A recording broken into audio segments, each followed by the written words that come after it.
Chapter 2. Mythistory. In the beginning, God created the people. From what has been said, it is thus dearer than the sun at noonday that the Pentateuch was not written by Moses, but by someone who lived long after Moses, Baruch Spinoza, a theologico-political treatise, 1670. The land of Israel was the birthplace of the Jewish people. Here their spiritual, religious and political identity was shaped. Here they first attained to statehood, created cultural values of national and universal significance and gave to the world the eternal book of books. The Declaration of the Establishment of the State of Israel, May 14, 1948. Antiquities of the Jews, the fascinating work by Flavius Josephus, was written in the late 1st century CE. It may be the first work by a known author who sought to reconstruct a general history of the Jews, or, more precisely, Judeans, from their beginning to his own time. Josephus was a Hellenized Jew and a believer, and boasted he was of the chosen priestly seed.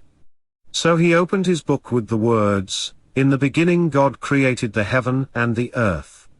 But when the earth did not come into sight, but was covered with thick darkness, and a wind moved upon its surface, God commanded that there should be light. And this was indeed the first day. But Moses said it was one day." The ancient historian was certain that the Pentateuch, the first 5 books of the Old Testament, was dictated by God to Moses, and he took for granted that the history of the Hebrews and Judeans ought to start with the creation of the world, since this was how the scriptures present it. The scriptures, therefore, served as his only source, for the opening of his work. Josephus tried now and then to bring in other sources to add verisimilitude to his history, but with little effect. From the story of the creation through the appearance of Abraham the Hebrew, and the exodus from Egypt to the adventures of the pious Esther, he copied the biblical tales without commentary or doubt, except for some noticeable stylistic changes and a small number of tactical additions and deletions.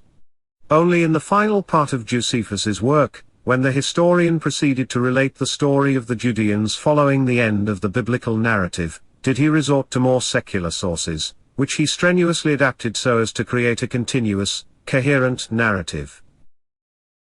The believing Jewish author at the end of the 1st century CE deemed it reasonable to investigate the genealogy of his Jewish contemporaries for the history of Adam and Eve and their offspring, as well as the story of the deluge and Noah's Ark. He continued to intertwine God's actions with the deeds of men, without any separation or mediation.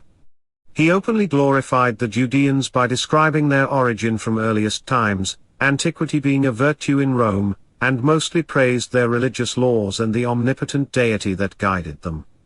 Josephus lived in Rome, but he felt at his back the wind of monotheism blowing into the cultural halls of the great pagan world, and it impelled his missionarizing writing.